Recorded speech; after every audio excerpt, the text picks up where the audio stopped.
can't say that I have. Can't say that that's happened. Oh, we're live. Yeah. Yes, we are. All right.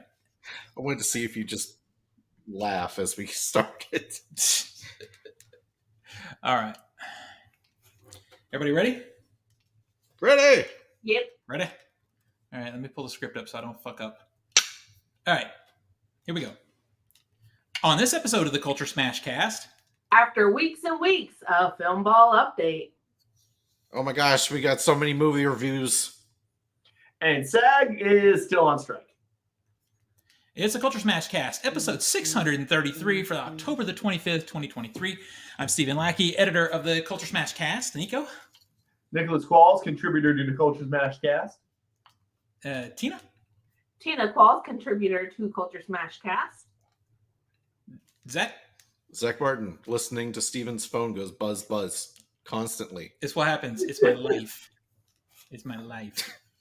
All right. Constantly going buzz, buzz. So we got a lot to talk about. We haven't done this in over a month. Whose fault is that? It's a lot of different things. There's a lot of different things. A lot of different We'll Steven- catch. I'm sorry. A lot of different Stephen faults. Yeah. It is a lot of different. I've been very busy this last month and a half. I was That's about what's to happening. say, every week getting that text at like 2:30. Oh, Yeah. I'm going to have to No, cancel not today, guys. We had really weird work schedule things and then traveling and a lot of stuff. But anyway, let me do the intros and we'll get to catching up.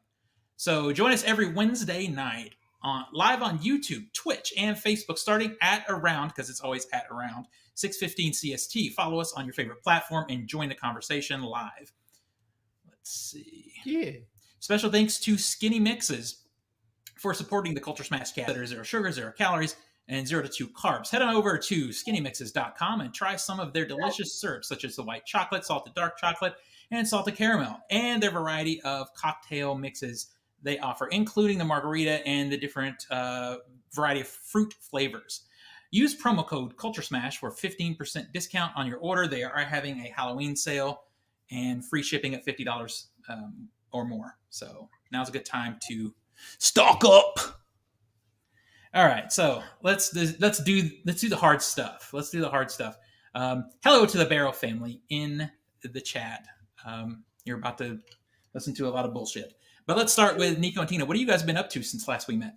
The baby. Oh my gosh, she's grabbed my shirt like I owe her money. Where's the money, Lebowski? Give me the money, Lebowski. Now, we've been, again, like he said, baby.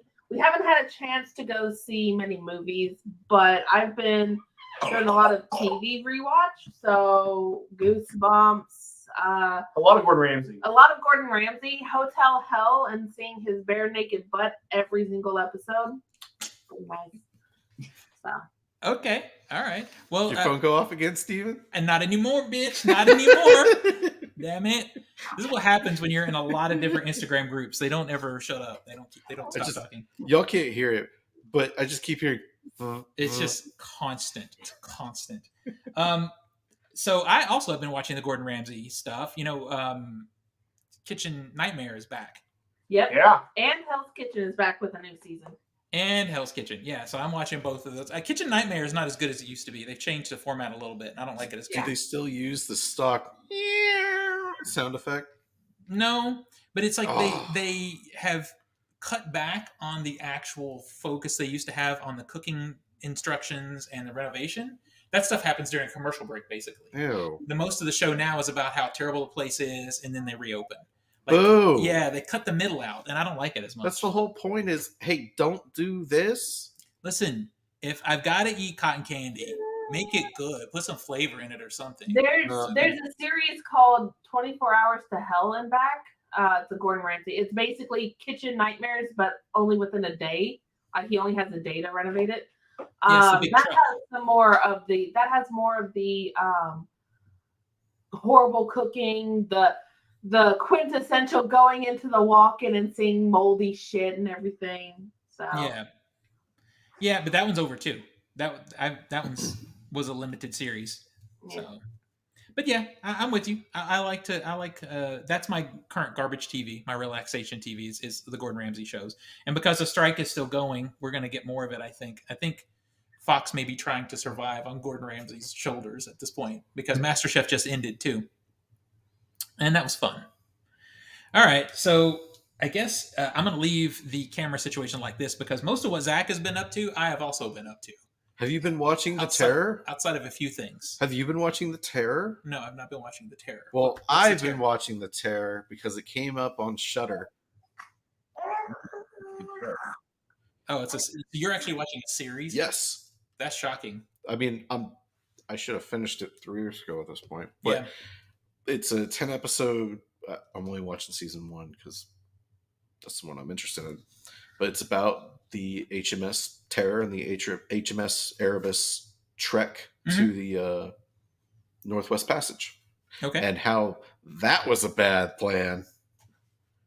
Essentially, you go. Well, we have a lot to talk about. Yeah. We don't need the dramatic pauses. Essentially, you go up there, and guess what? Your ship gets frozen because it's winter. Yeah. And you got to wait until summer for it to thaw. Mm-hmm. Except it doesn't thaw.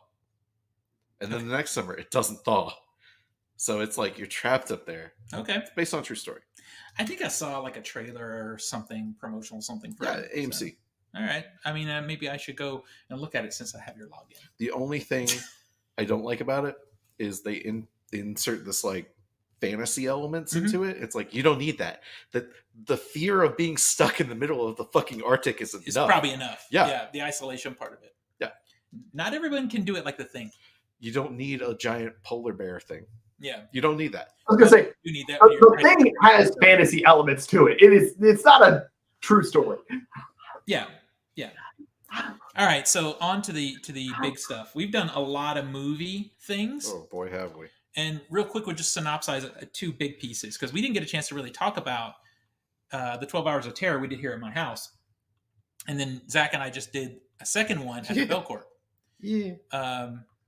Boy, is something coming out of the Belcourt 12 Hours of Terror. I felt very validated as a curator. Yes, because. I wish Nathan would have gone to the Belcourt with us because he would have been pissed. He would have been pissed with us because, okay, let's just get it out of the way. You're at a horror movie festival. What movie do you program? Do you program a horror movie or do you program a comedy film?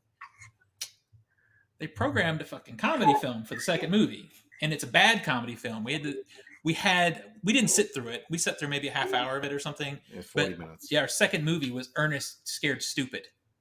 I get it thematically. I mean, it's the Halloween movie, but I would not have made it second. I would have done that like near the end, not the last movie, but like that's gonna be like a 2 a.m. movie. No. Yeah, but that doesn't need to be in there at all. If you want to do something like you do that at noon on a Saturday. Yeah, but if we had to have something like that, I would have preferred something like 6 a.m. Monster Squad or The Gate. From the person who made us watch Bubba Hotep this year. Bubba Hotep is a fucking good movie, though. I stand by Bubba Hotep. No, I'm fine with a horror comedy. Also, like Shaun of the Dead, that's a horror comedy. True.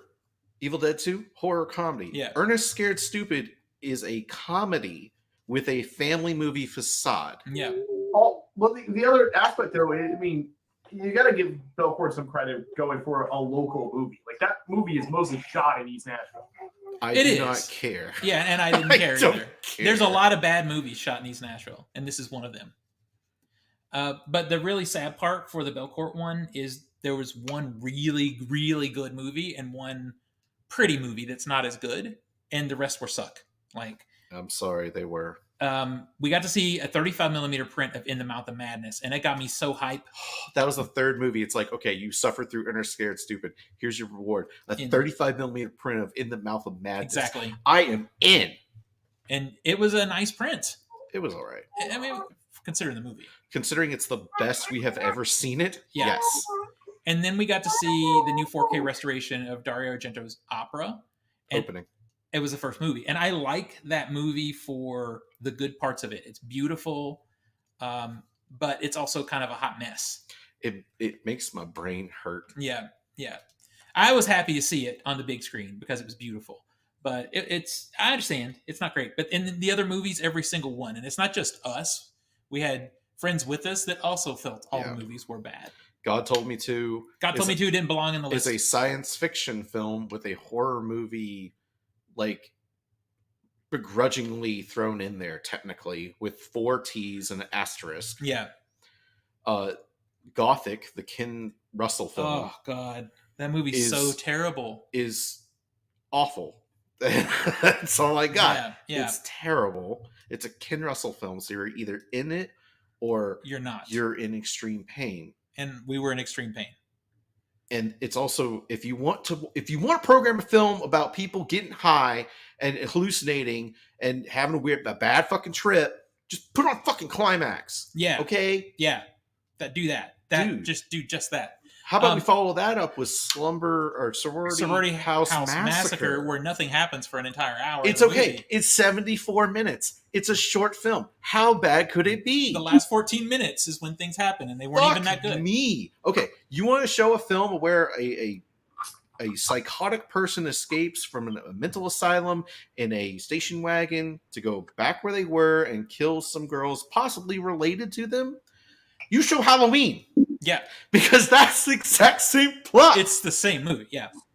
But what was so telling is the last handful of years, a lot of people dip at the Belcourt 12 Hours of Terror. But the last handful of years, not that many. Like, you would come out for the photo at the end, and there would be a couple hundred people still there. There'd be a lot of people. This time, there was like 40 people. Yeah. Most people dipped really early. I mean, we thought about dipping. We did.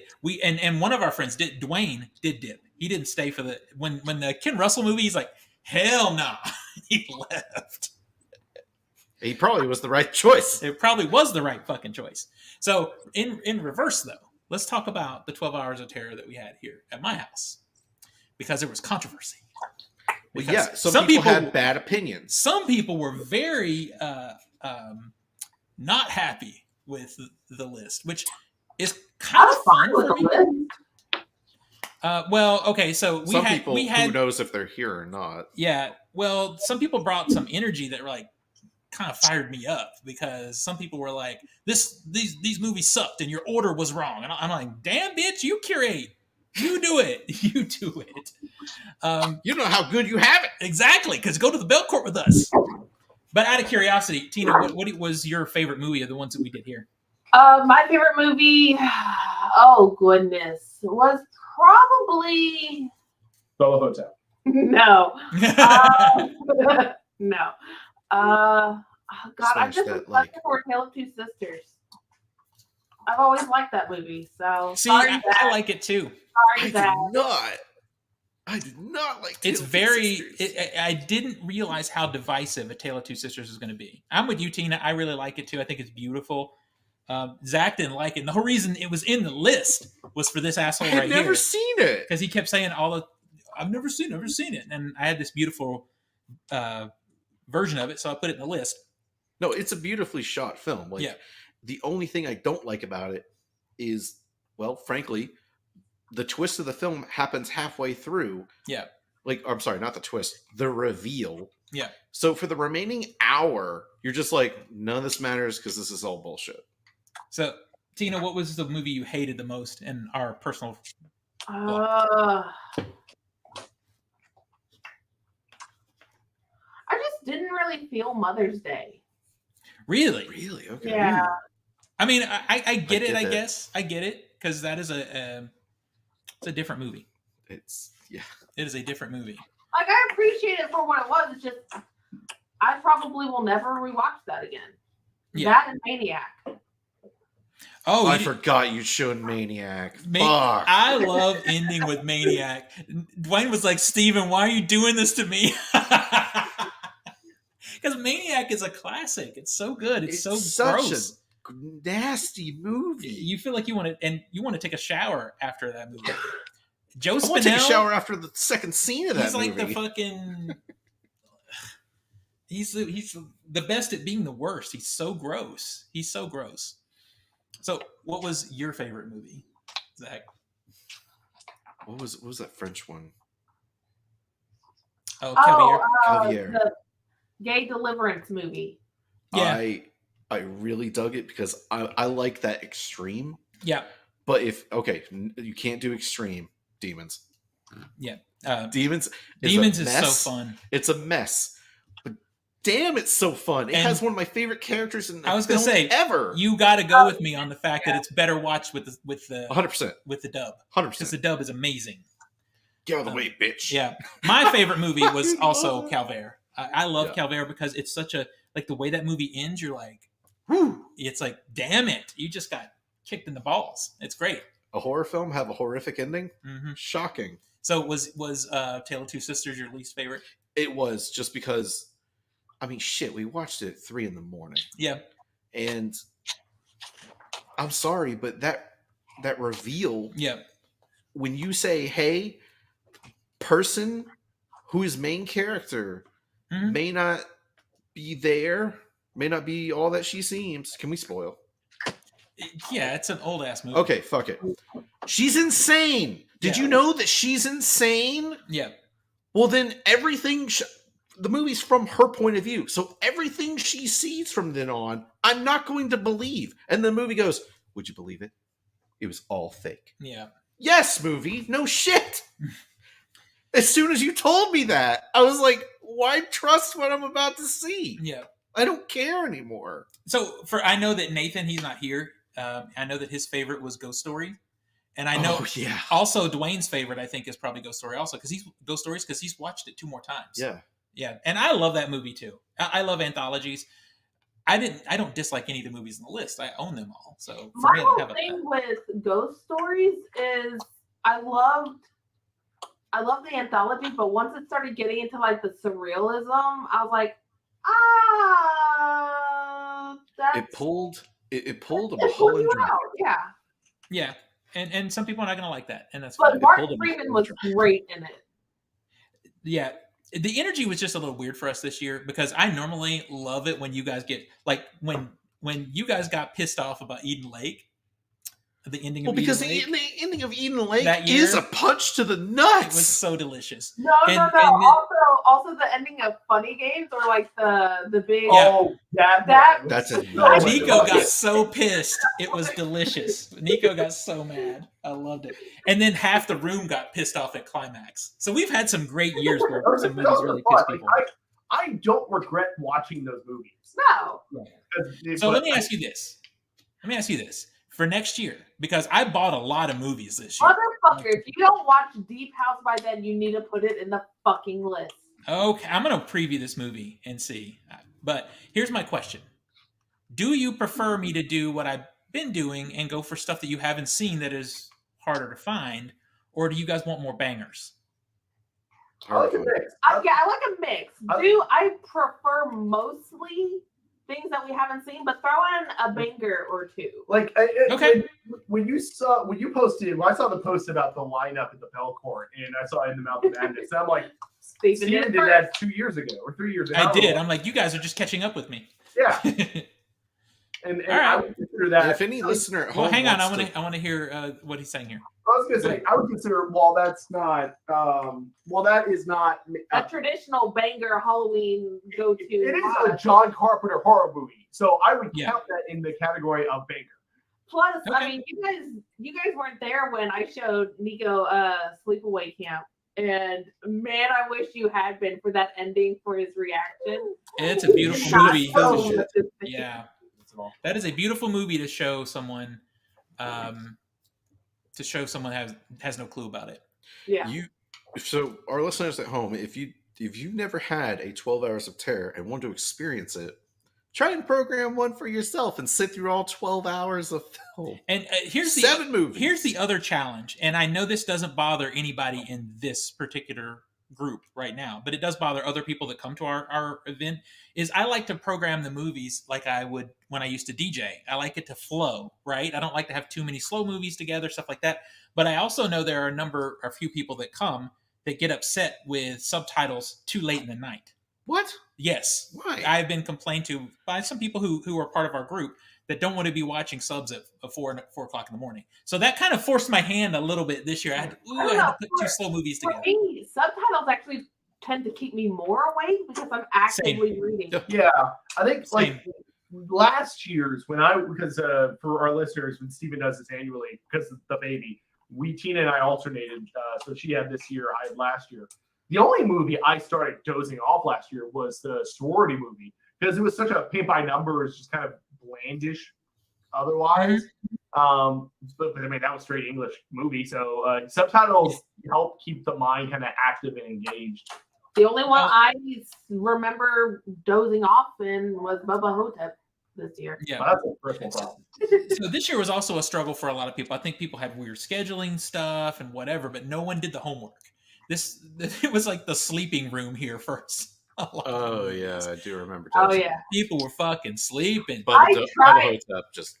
I tried to do the homework. You can ask Nico. I tried to take a nap. It just did not work. Sometimes it doesn't take, and plus you have the baby. Yeah. So wait a minute, I did a 3-hour nap. Yeah. Eat my ass. But you a bitch. You a little bitch. Yeah. Yeah.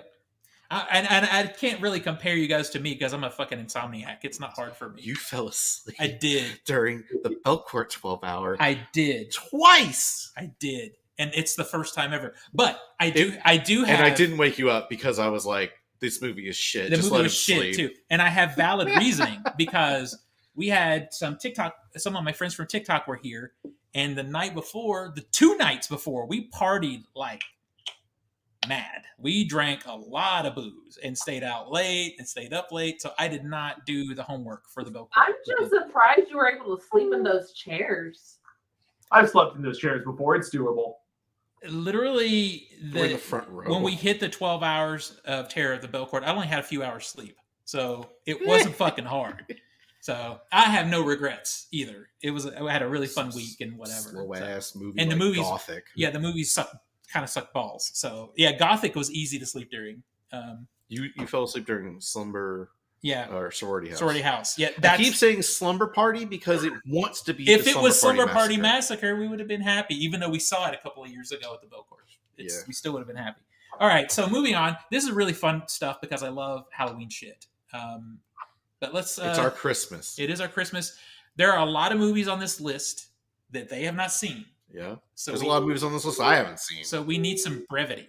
So. And then we have 2 stories we're going to talk about. The first thing I will say, since we last met, the WGA strike finally ended, which is great. And the big thing they got more money, not as much as they wanted, but the big thing they got was control of AI. And that's major. We'll get to the updates on the SAG strike. It's still going. We've got a story on that. We'll get to that in a minute. But just as an update, we're getting close. All right, so here's some of the movies that we've seen since last we met. We saw 10. And I don't want to spoil too much because Tina is going to want to see it, I think. Yeah. The first thing I'll say about Saw is I'm not the biggest fan of the franchise, honestly. No, when a Saw film comes out, it's like the circus comedy is back in town. Let's go see this mess. We're going to go see it, yeah. But Saw 10 is easily the second best Saw film. Easily. There's some stupid shit in the script. But there's stupid shit in every Saw movie script. But the kills, pretty banging. Boy, there was one, and I know what you're thinking, which one it is. Mm-hmm. I don't care if it's a ripoff of this other film. It's super effective, and I'll take it every time. Yep. And I saw it with Nathan, and Nathan almost threw up a couple times. So it was delicious. Delicious.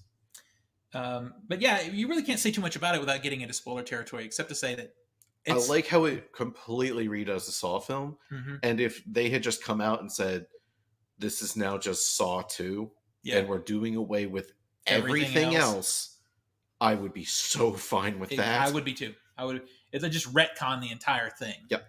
Yeah, it's good. It was really good. I'm happy to be surprised. All right. So I'm gonna save that one for the end. So The Creator, I saw The Creator. Are you guys aware of this movie? Yes. Yeah. I was really hyped for it because I'd seen a lot of stuff about the making of it, and it was original science fiction, no IP. It's timely because it's humans versus AI. It was shot in this super wide format, so it actually, in a couple of scenes, made sense in Screen X, which is where I saw it. Oh. Yeah, I went to Screen X to see it because I had read that it was shot in this new, super wide format, that it wasn't just a gimmick. It was going to be across the screen. It was mostly a gimmick.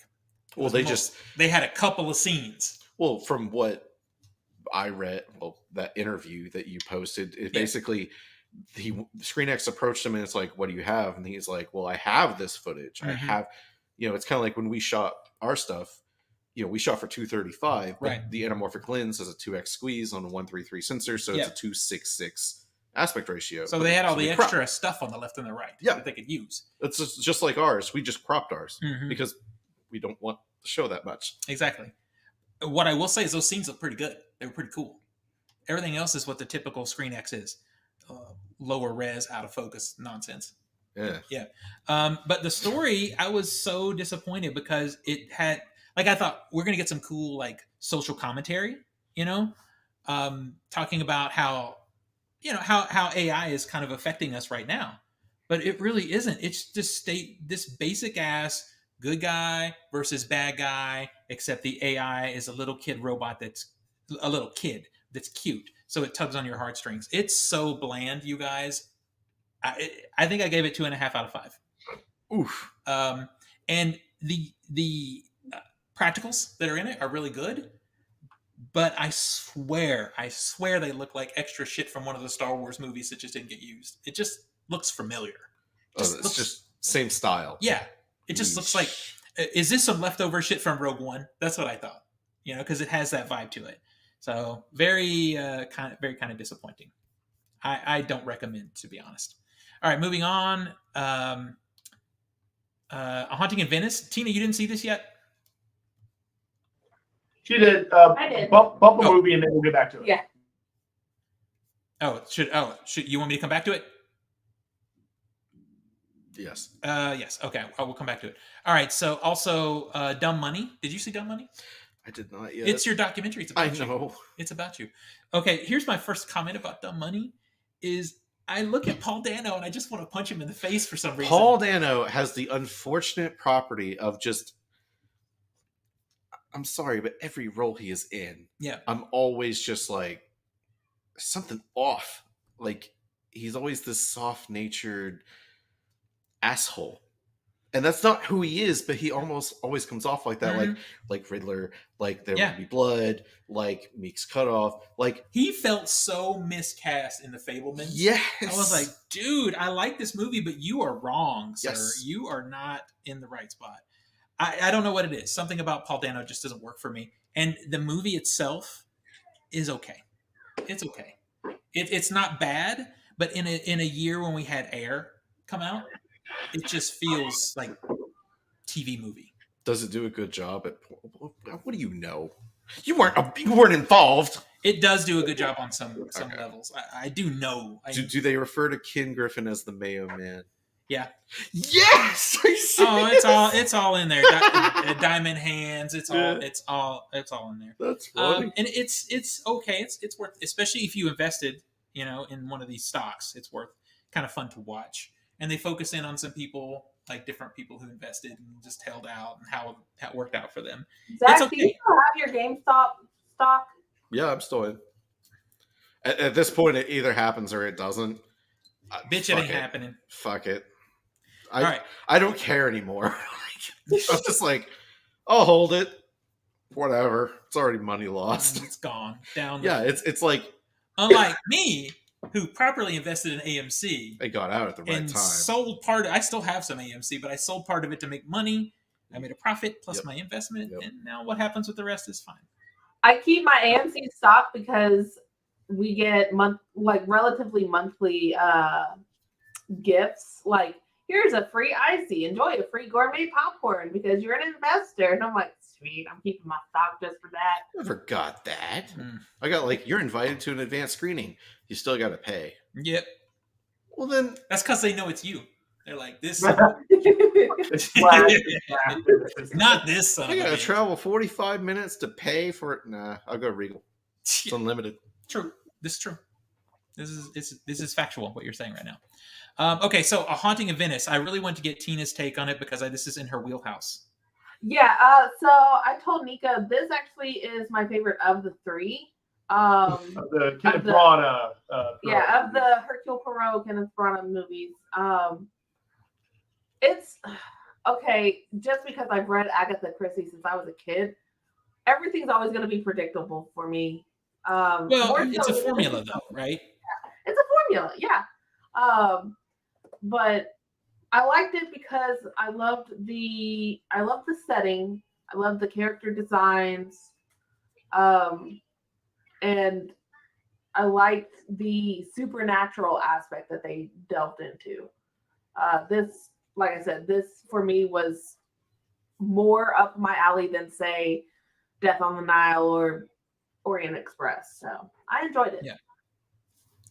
All right. So for a different perspective, I hated it. I really hated it. And I actually like the Agatha Christie formula. I enjoy it, but for me, this movie felt very amateur. Like the camera work is really bad. I was really in it for Michelle Yeoh, and she was very underused. Where she shows up and then she leaves. She's very underused, and I don't know. I felt the acting was not good. It just didn't work for me, and I wanted it to because it felt more horror than the others. But I did not like it. I've read articles like them being like, this was the best one. How come no one showed up? It's like, because you had 2 shitty films before this. Yeah. That completely ruined. Yeah, no one's going to come to fucking this. The last one this one- especially was rough. Recovery from Death of the Nile is not easy. And I feel this one was undermarketed too. And maybe because I didn't have faith in it. So they just kind of dumped it. Yeah. I honestly, I don't want to be like the asshole, but I really wanted to like it. And it just, for me, I did not like it. It's not anywhere near the worst thing I've seen this year because I've seen some real shit. But I've seen some shit. We've seen some shit. We saw some shit. But I'd okay, rather so we're watch gonna Venice than Quantumania again. Oh, God. Fair enough. I agree. 100%. You know what's a film we would like to see again though? What's that? Killers of the Flower Moon. Killers of the Flower. Okay, so we have to like control ourselves a little bit on this one Hold me back. because my favorite thing about this movie, honestly, is it validates Martin Scorsese in some ways. Yes. Because he comes out and he says, we're not doing cinema anymore. We're doing manufactured IP. The superhero movies are We're making carnival rides. And then John Wick 4. John Wick 4, yes. And then he said, and then he gets challenged. You're just old man screaming at the sky, blah, blah, blah, whatever. He's like, hold my fucking beer and let me show you what I'm talking about. Because when you watch this movie, it's fucking cinema. It's like, They don't make shit like this anymore. it's so deep and complex and beautiful and sad and character heavy. It takes its time appropriately. There's so much to chew on in this movie. This movie's 3 hours and 26 minutes. And you know how much I would cut out of it? None. No, I've really been thinking about it, trying to like think, what would I take out? And I'm usually ready to cut, especially over 3 hours. But this movie, it starts at a specific pace, like a pretty poppin' pace, and it keeps it going till the end. Yeah. Even the quiet moments, which are some of the most like painful moments, are still. It's almost like it's on a metronome, and everything about this movie is clicking perfectly. We were just talking about in the pre-show the score. Oh my God, it's so good. In this movie, it starts with this banging score. You get you so hyped for what you're about to watch, and it segues so perfectly into some like blended traditional cinema music, but still maintaining the drums and the energy of the more poppin' score at the beginning. Like it was using even old timey, music. It was in the background that was appropriate, and then they would kind of enhance it a little bit. Oh my God! And I keep forgetting the actress's name. What is her name? I keep forgetting. Lily Gladstone. Lily Gladstone. I feel like she's done some things, but I had never noticed her before.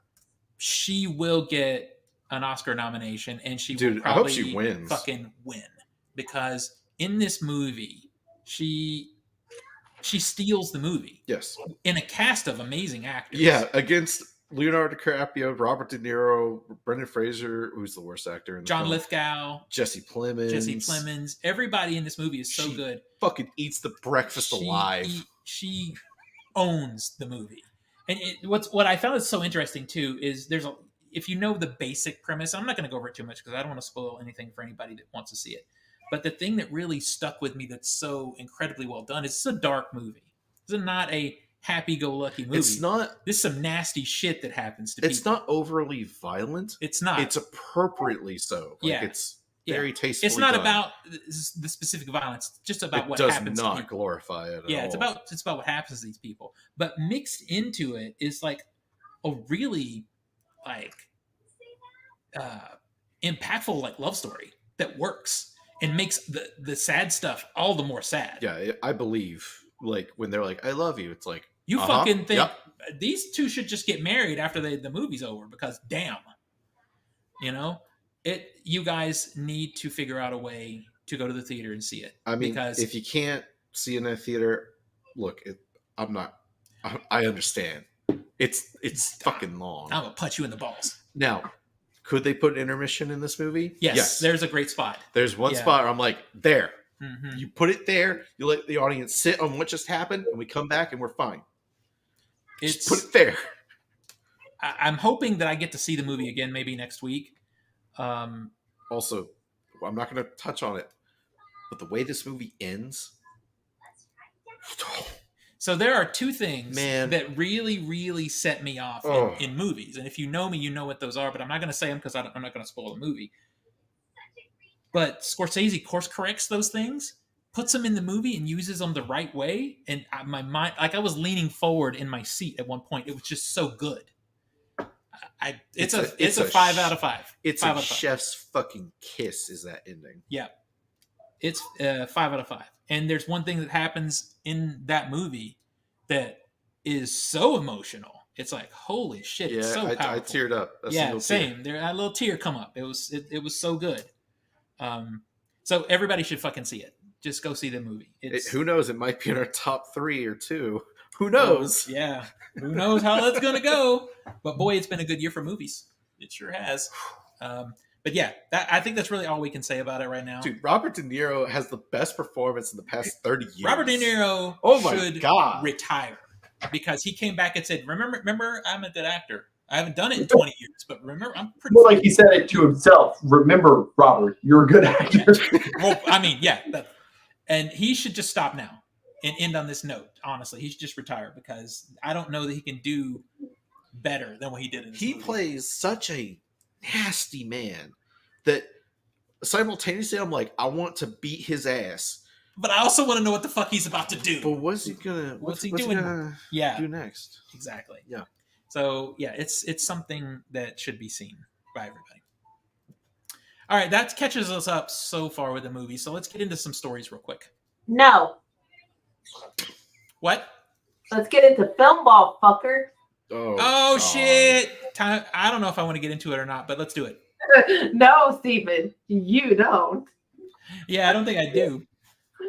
All right, so for our main game, just to recap for new listeners and also people just haven't been in a while because we've been off a month. We do film ball 3 times a year. We bid on the movies that we think are going to make the most money over a 4-week period in the domestic U.S. box office, bidding with 100 fantasy dollars. And then we see how well our bets paid off. And Tina's going to tell us how we're currently doing for the October, November, December stretch. Yes. So in last place with $16.5 million is Nico. Most of his movies come out late November to I have one movie out right now. Yeah. So we can't count him out yet.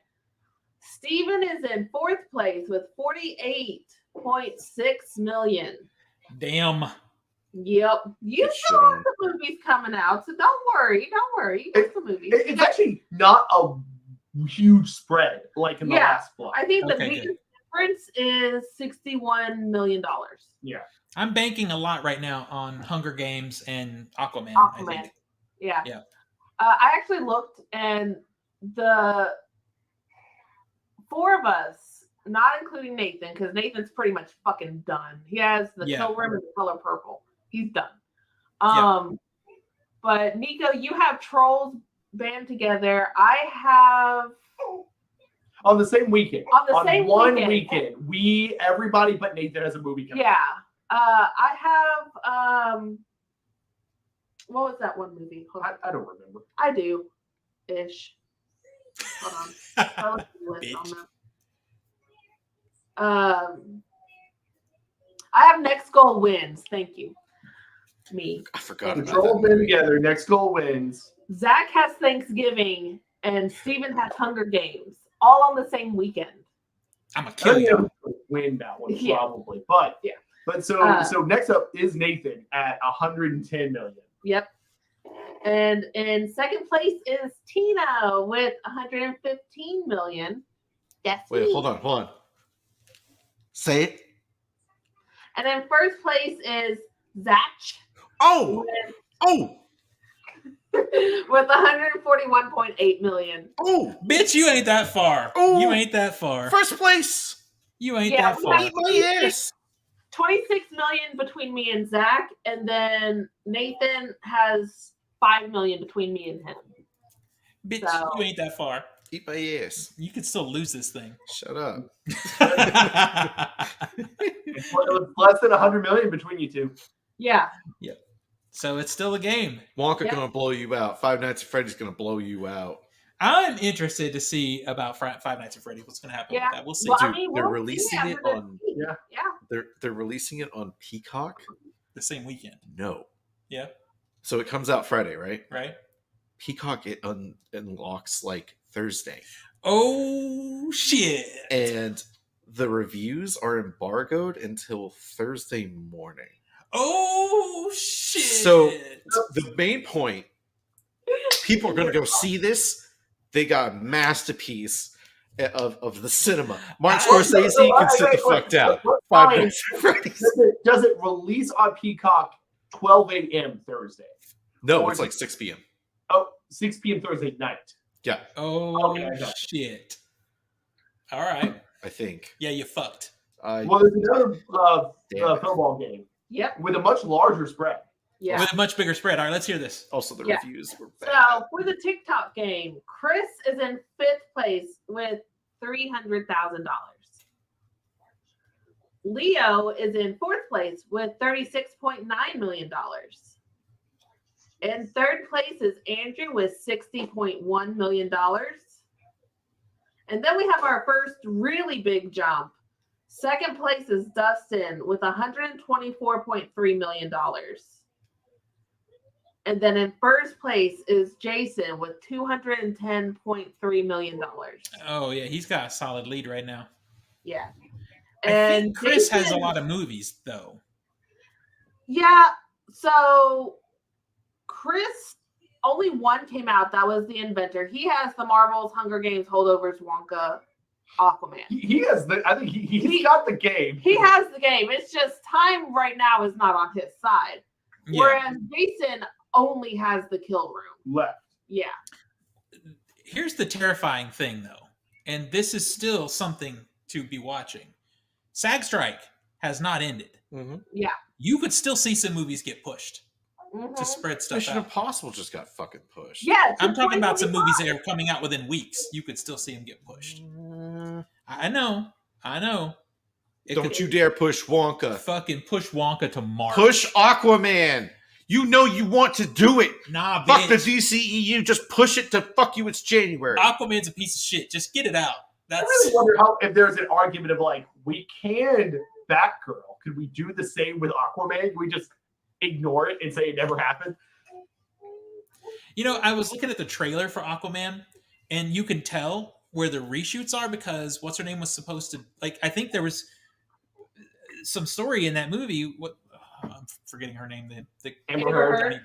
Yeah, Amber Heard's character was supposed to be in a team with Aquaman, but now the brother from the first movie is in all those shots in the trailer, so it just feels slapped together. It's gonna be bad. Yeah. It's gonna be real bad. All right. So speaking of strike, All right, so update. Again, SAG-AFTRA, the Screen Actors Guild, is still currently on strike. So no acting whatsoever. The main studio CEOs, the four, Bob Iger of Disney, Donna Langley of ABC Universal, Dan Sardanos of Netflix, and David Zaslav of Warner Brothers Discovery, recently came up on yesterday, with a latest pitch, an approved bonus for the most watched streaming shows, as well as higher increases in minimum rates. But they are not budging on doing a cut of total streaming revenue, which the Screen Actors Guild Union has made the centerpiece of current demands to try to end the 104-day strike, or 5. This, I think, was yesterday. So over 100-day strike. So yeah, the union has maintained that the studio must increase minimum rates. So that was something that was discussed, which would amount to keeping pace with inflation. So an 11% increase for the first year. Studios offered 5, which is the deal accepted by the Writers Guild. CEOs offered to improve on that figure, but unsure, and Screen Actors Guild believes it will still probably be inadequate as well. So the strike is not over yet, and probably not going to be ending this week at least. And this article doesn't even talk about where they are with AI, because honestly, AI is a bigger deal for SAG than WGA in a lot of ways. This makes me think that maybe they have settled more on AI, and this is the sticking point, given that this is what the article is covering. I hope that's true, because I've been seeing, especially for TV shows, for example, TV shows are the worst. They want to take actors, background actors, let them act in the first episode, then do body scans of them and just place them in the background throughout the rest of the season. And that's fucked up. Yeah. For like $300, And maybe they have come to an agreement. I hope you're right, actually, because that's really bad. It's really bad. The thing I think that helped the WGA was that court case that now makes copywriting things created in AI impossible. I think that really helped. Yeah, I think so too. Like the fact mind outside the door. Like you have to have a human involved in the creation. And it's like, well, that means that studios can't copyright AI scripts, and that's not good. So yeah, exactly. Okay, moving on to some other nonsense news. Bless you. Bless you. I got a meow and a chew. All right. The consumer electronics reseller will phase out sales of DVDs and Blu-ray discs. This is Best Buy. This article is badly written. Both in-store and online in early 2024. Best Buy made the initial decision to end DVD sales 9 months ago, according to one source. And Best Buy confirmed... Oh, fuck. What? Go ahead. Keep going. I accidentally put something on the screen for a second. Jesus Keep going. Louises. I know. Best Buy confirmed a couple Fridays ago that it is ending sales of DVDs. To state the obvious, the way we watch movies and TV shows is much different today than it was decades ago. Making this change gives us more space and opportunity to bring customers new and innovative tech for them to explore, discover, and enjoy. Best Buy will continue to sell movies and TV shows on physical discs through the 2023 holiday shopping season online and in stores before discontinuing sales in the new year. The company will continue to sell video games, and as of mid-2023, Best Buy had 1,129 store locations, with 969 of those in the U.S. News of Best Buy's ending DVD sales was first reported by, oh my God, Nico, you fucked me over. Hold on.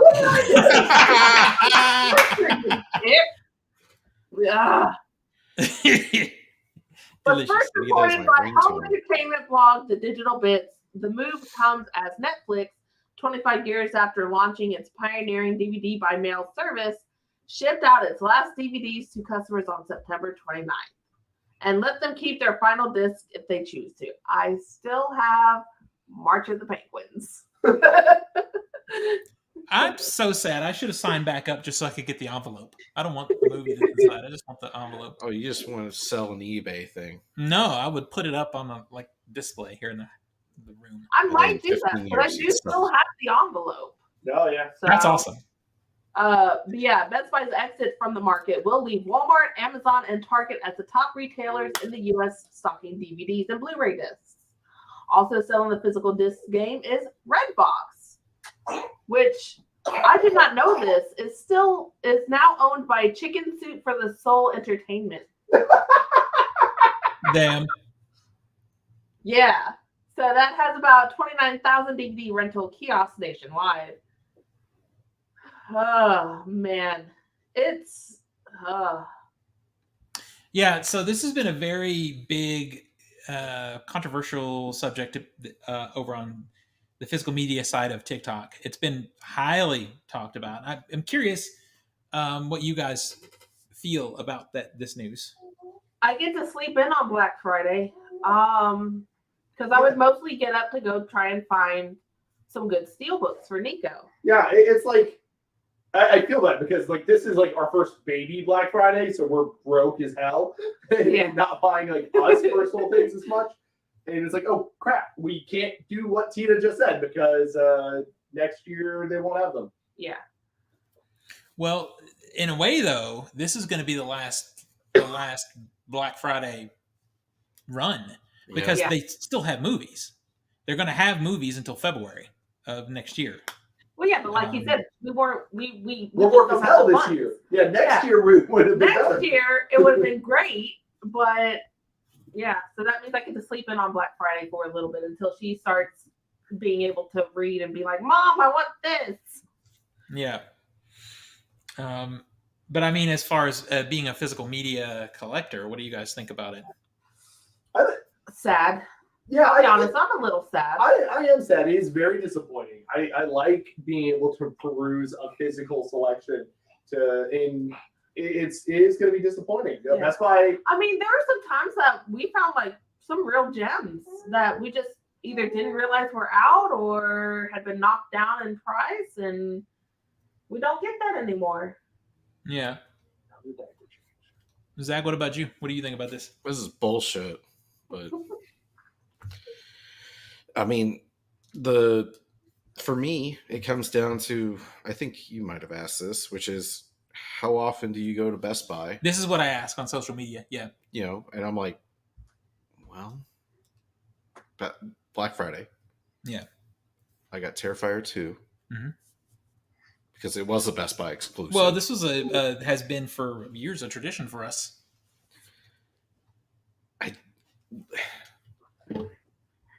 Outside of Black Friday, they don't really offer a lot of good deals. Yeah. I mean, you're paying damn near full MSRP for stuff that is $10 or more cheaper on Amazon. So I don't have that experience. I have found I've been able to price match. If I go to Best Buy, I will price match. I pull up Amazon and they'll just match it. Oh, really? Yeah, for sure. Oh, motherfucker. Yeah, you just pull up to look, here it is, same fucking movie, and they'll just match it. One time, I bought something in there, and the guy didn't even want to go to the trouble of looking it up. He's like, fine, whatever. Yeah, and he just changed the price. But that's my thing, is my initial reaction was I was sad about it. Because I like brick and mortar. I like going to the stores. I like to do that kind of thing. But then I did start really thinking about it and thinking how many movies in the last, not in the last 10 years, because that would be different, but in the last 2 years to 3 years, have I bought in Best Buy? And it's, 4 or 5, maybe. Yeah. Because they only stock, frankly, new stuff. Well, and the only things that I bought from them are the Best Buy exclusive steelbooks. Yep. And I'm not a huge steelbook collector. I like some of them, I guess, is all right. So, yeah, I started thinking of it from that perspective. I'm like, well, then I don't really fucking care, because they don't have deep catalogs anymore. So I don't shop in there. I shop other places. Yeah, that actually, because for horror, you go to Arrow or, and like you said, Amazon has a lot more. And if you want to shop physical Criterion collection, you're going to go to Barnes and Noble. Yeah. And you're going to do that twice a year. District as our Best Buy. Yeah. Which, by the way, Barnes & Noble was like, we're still carrying Blu-rays. Yeah. They were trying to like troll a little bit, but the problem with Barnes & Noble is they really are what you just said. They are over fucking priced throughout the Barnes year. & Noble is ridiculous. Yes, dumb.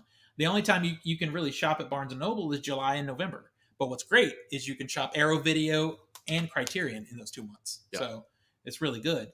But I think the thing that really concerns me the most is the industry reaction to it.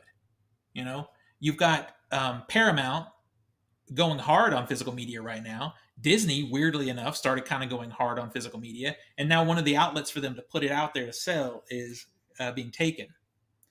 So from my perspective as a shopper, I don't care that much because like there's so many other places that I buy. But from someone who watches the industry, I do get scared. Because if they're like, we have fewer places to sell this stuff, then why are we bothering to make it? And that's the problem that I see. Yeah, because I'm still in the camp of I refuse to only go digital. I have to have physical media. Yeah. Now the flip side is, you know, we've seen stuff like Wall-E coming out on Criterion. And then Paramount at the first of the year made a deal with Kino Lorber for 65 movies. So if they just start saying, well, fuck it, let's license our movies to the indies and let them put out the indie studios and let them put out physical, that's okay. We'll probably get better quality, honestly, than what the big studios will do. And then I think that's in the article too, is Walmart is trying to weirdly kind of go hard on physical. Walmart wants to buy Groove, you know, and I think that'll be a terrible thing if they do that, but they want to. So from the perspective of a collector, it's really, really interesting. Interesting time coming up. I have heard through the grapevine that there is one company that is really fighting with Best Buy right now, trying to convince them to keep some physical media. It's one of the big studios. I don't know which one. If I was a betting man, though, I would say it's Disney or Lionsgate. Because Lionsgate goes hard on steelbooks. But it's definitely not Disney. Disney wants their streaming service. They do, but they're going really hard on physical.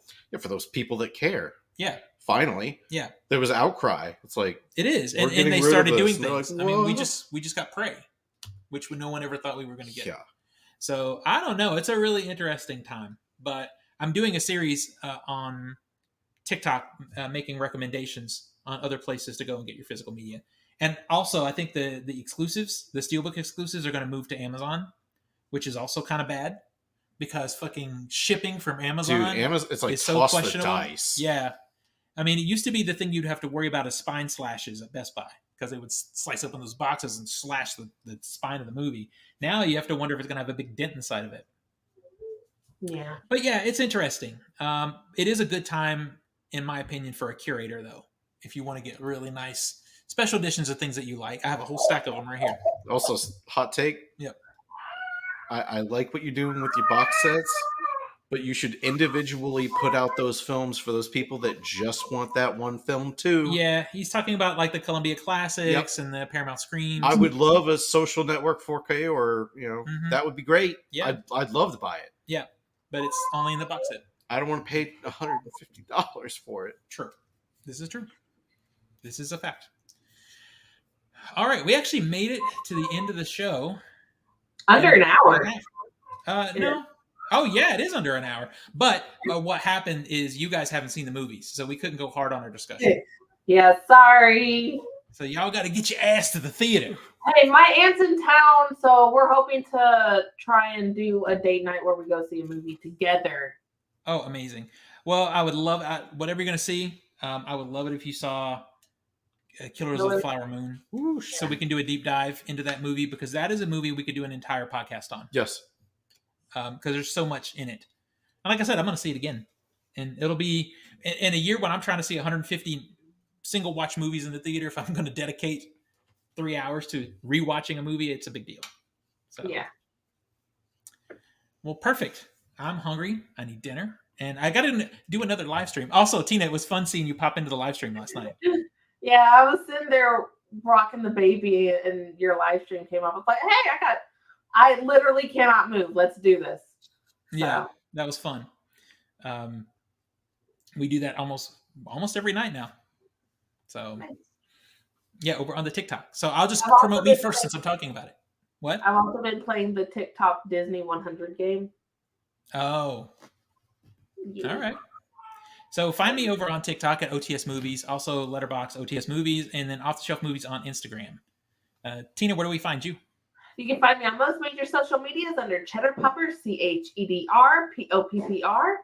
And if you go to Nico, what's your LinkedIn? What's your link tree? Just look up nicholasqualls.com. You can find everything I do there. I'm mostly posting socially on Blue Sky these days. You can find me Nicholas Squalls on that. And yeah. I see you throwing out those Blue Sky codes. All right. Is that good, boy? You can find me on Instagram, a master of the Matrix 91. You can find me on Steam and Discord as a dangerous mute lunatic. I'm about to start playing Amnesia the Bunker now that spooky season is finally here. It's time for it. Yeah.